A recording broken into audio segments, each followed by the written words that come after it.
nós vamos começar uma reflexão que será, essa reflexão será trabalhada durante 4 programas, tá? É um texto bíblico ali em 1 Coríntios 2,16.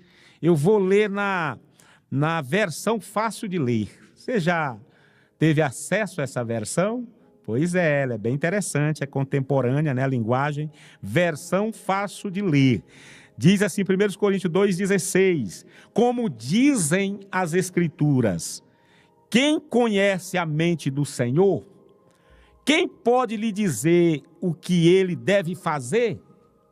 Nós, porém, temos a mente de Cristo. Olha só que texto maravilhoso, né? Dentro do seu contexto. E eu começo essa mensagem dizendo que o apóstolo Paulo, quando ele escreve essa mensagem, dizendo como dizem as Escrituras, que Escrituras são essas que dizem? Na época do apóstolo Paulo, o Novo Testamento estava no processo de construção, mas ele está dizendo como dizem as Escrituras. É claro que ele está se referindo ao Velho Testamento. É claro que ele está se referindo, para ser mais preciso, a Isaías, no capítulo 40, versículo 13 e parte do versículo 14. Como dizem as Escrituras. É como se ele dissesse assim, olha, como está escrito lá em Isaías 40, 13 e 14. Eu vou ler agora o que está escrito em Isaías 40, 13 e 14. Olha o que está escrito. Quem entende a mente do Senhor? Ou quem tem sabedoria para ser seu conselheiro?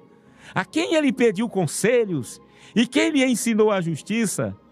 Quem foi que lhe ensinou a ciência e lhe deu a conhecer a sabedoria? Pois é, o apóstolo Paulo, ele está se referindo a esse texto de Isaías. Como dizem as Escrituras. Olha que coisa interessante, como a Bíblia é um livro extraordinário. Por que a Bíblia é um livro extraordinário? Porque é a palavra de Deus. A Bíblia é a palavra de Deus. Quando eu abro a Bíblia e leio a Bíblia, Deus fala comigo. Deus fala com a gente, fala com o seu leitor. Então, é disso que o apóstolo Paulo está se referindo. E aí, ele segue dizendo, quem conhece a mente do Senhor, quem pode lhe dizer o que ele deve fazer? Nós, porém, temos a mente de Cristo. Então, nós vamos trabalhar aqui essa última parte do versículo, que é uma afirmação. Nós, não é uma pergunta, tá? Mas nós temos a mente de Cristo. Em 1 Coríntios 2,16, não está apenas falando aqui da inteligência espiritual. Não se trata só disso, de inteligência espiritual, mas de transformação produzida pelo Espírito Santo na vida daqueles que pertencem a Cristo. Paulo está falando aqui de conversão, de regeneração, de novo nascimento. Quem é que tem a mente de Cristo? Quem nasceu de novo. Quem já aceitou Jesus como seu Senhor, como seu Salvador, verdadeiramente. Esses têm a mente de Cristo. Os regenerados têm a mente de Cristo. Então o contexto aqui mostra um contraste entre a mente natural e a mente regenerada. A mente natural são mentes de pessoas que ainda não aceitaram Jesus, que ainda não se renderam a Cristo, que não têm o Espírito Santo, que não são templo do Espírito Santo. Mas as mentes regeneradas, mentes espirituais, mente de Cristo, são pessoas que já aceitaram Jesus, são pessoas que têm o Espírito Santo como moradia, como guia delas. São pessoas que já se converteram. São pessoas que entendem que o nosso corpo é templo do Espírito Santo. Então é disso que o apóstolo Paulo vem tratando no contexto. Nós vivemos, irmãos, numa época, essa época atual, o hoje, marcada pelo excesso de informação. Nós vivemos uma época marcada por exagero de conhecimento. Hoje a gente tem que filtrar o que você vai ler, o que você vai assistir, o que você vai pesquisar, porque as informações são demais, são exageradas, são excessivas, não é mesmo? Mas nós estamos também vivendo a escassez de sabedoria. Meu irmão, informação é uma coisa, conhecimento é uma coisa, sabedoria é outra. Tem muita gente que tem conhecimento, mas não tem sabedoria. Tem muita gente que tem informações. E olha, informações, o acesso hoje é enorme. A internet proporciona isso, oferece esse mundo de informação, não é mesmo? É enorme, o pacote é grande, então você tem que filtrar. Mas sabedoria é outra coisa. Sabedoria é totalmente diferente de informação, de conhecimento. Nunca se soube tanto como nesses dias, mas nunca se viveu tão distante da verdade de Deus, da sabedoria de Deus, como nesses dias. Nós estamos vivendo um tempo de loucuras, e com muita tristeza eu falo isso. Muitas igrejas estão refazendo loucuras. Muitas pessoas no nome de Cristo, usando o nome de Cristo, dizendo ser igreja do Senhor, estão praticando loucuras, criancices, sabe? Carnalidade. E isso é terrível, porque o homem de Deus busca as coisas que são de Deus, do alto, de cima, a sabedoria de Deus, como diz o apóstolo Tiago. Então o homem moderno, ele acredita que pode explicar tudo. O homem moderno, o homem deste século, o homem do século 21, da era da internet, da era das redes sociais, não é mesmo? Ele acha que pode resolver tudo sozinho. Ele acha que pode, sabe, solucionar todas as coisas, explicar tudo, resolver tudo, controlar tudo. Porém, diante das realidades externas, a razão humana revela suas limitações. Pois é, Paulo escreve aqui aos Coríntios, uma igreja cercada pela filosofia grega e pelo orgulho intelectual. Esse texto que eu li, essa carta que nós estamos lendo aqui, ela foi escrita para uma igreja intelectualizada, uma igreja acadêmica, uma igreja cheia de pessoas capacitadas de forma extraordinária, academicamente. Eles valorizavam a eloquência, eles valorizavam o conhecimento e a sabedoria humana. Por isso o apóstolo Paulo conduz a uma verdade fundamental: os mistérios de Deus não são compreendidos pela inteligência natural, mas revelados pelo Espírito Santo de Deus. Pois as profundezas de Deus, a sabedoria de Deus, elas são adquiridas, elas são conquistadas através do Espírito Santo, através da triunidade. Não são realizadas, conquistadas, adquiridas através da academia, através de experiências, através da mente natural, de forma alguma. Então, ao conciliar o capítulo, ou ao concluir o capítulo, Paulo faz uma declaração extraordinária. Ele diz: nós quem? A igreja, os salvos, nós temos a mente de Cristo. Nós temos a mente de Cristo.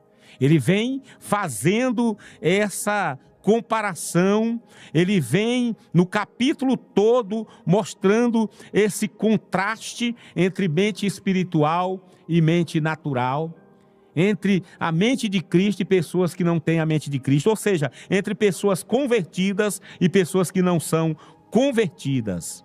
E aí ele conclui o capítulo com essa frase extraordinária: nós, ou seja, a igreja de Jesus, temos a mente de Cristo. Mas o que é que significa possuir a mente de Cristo, ter a mente de Cristo? Como essa realidade se manifesta na vida do crente? É o que nós vamos trabalhar nesses 4 programas aqui na reflexão. Primeiro, A mente de Cristo nos leva a reconhecer a supremacia da sabedoria de Deus. Então esse texto de 1 Coríntios 2:16, que é Paulo recorrendo a Isaías 40, 13 e 14, Paulo cita verdadeiramente aqui Isaías 13, 14, é um contexto em que o profeta exalta a majestade, a soberania, toda a autoridade absoluta do nosso Deus. O profeta lá está exaltando, está dizendo que Deus é soberano. E aí o profeta pergunta, e Paulo repete essa pergunta aqui pelo Espírito Santo: quem já guiou o Espírito Santo do Senhor? Ou quem já foi o seu conselheiro? Ou quem já ensinou a Deus? Você conhece alguém que já ensinou a Deus? Você conhece alguém que já aconselhou Deus? Você conhece alguém que já guiou a Deus? É claro que a resposta está implícita. É uma pergunta retórica. Ninguém consegue fazer isso. Ninguém conseguiu na história ter essa capacidade, ter essa robustez, ter essa sabedoria, né? Ter essa expertise no sentido de ajudar Deus. Ninguém. A sabedoria de Deus é perfeita, não precisa de remendos.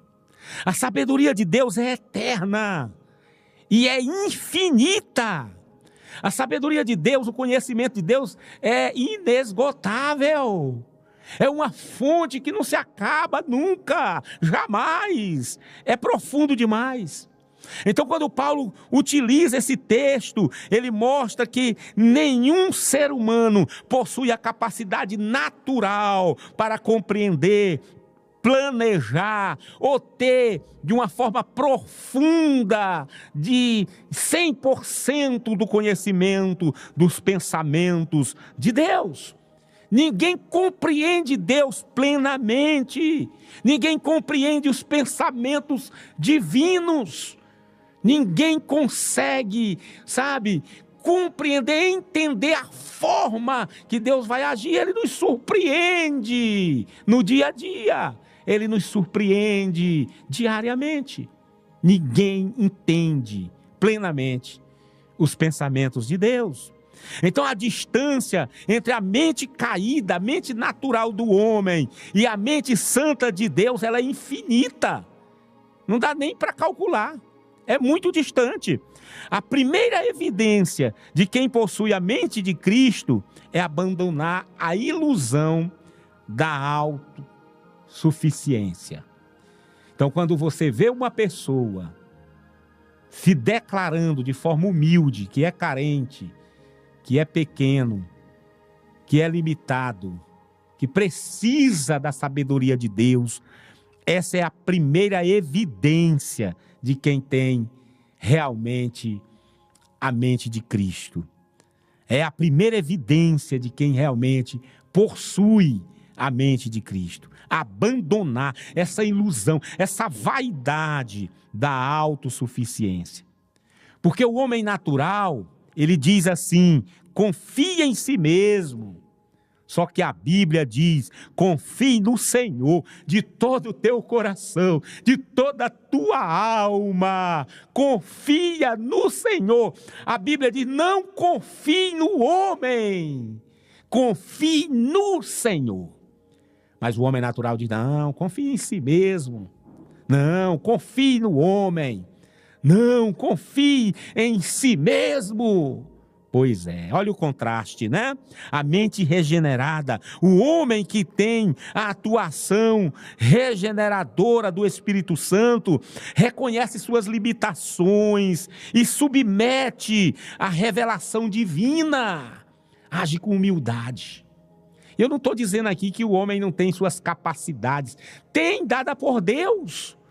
Mas ele se utiliza dessa capacidade, se utiliza desses dons, se utiliza dessas habilidades, sempre na dependência de Deus.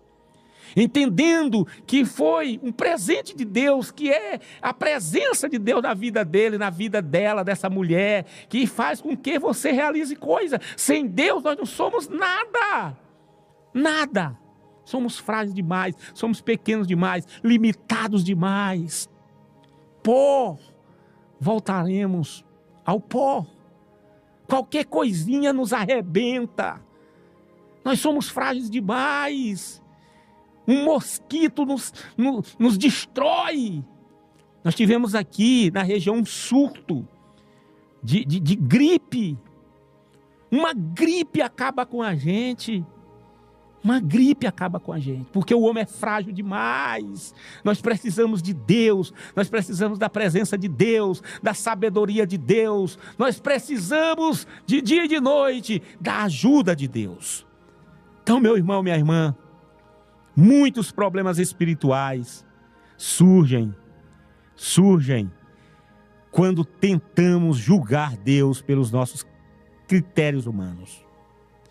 Quem possui a mente de Cristo aprende a dizer: Senhor, talvez eu não compreenda tudo, mas eu confio na tua sabedoria. Eu confio. Eu não estou compreendendo, eu não estou entendendo, mas eu confio em ti, Senhor.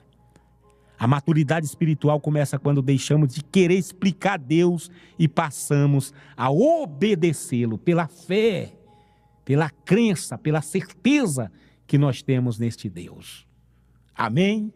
Então isso aqui é só o primeiro ponto, é a primeira parte que termina com essa afirmação: nós temos a mente de Deus, nós temos a mente de Cristo.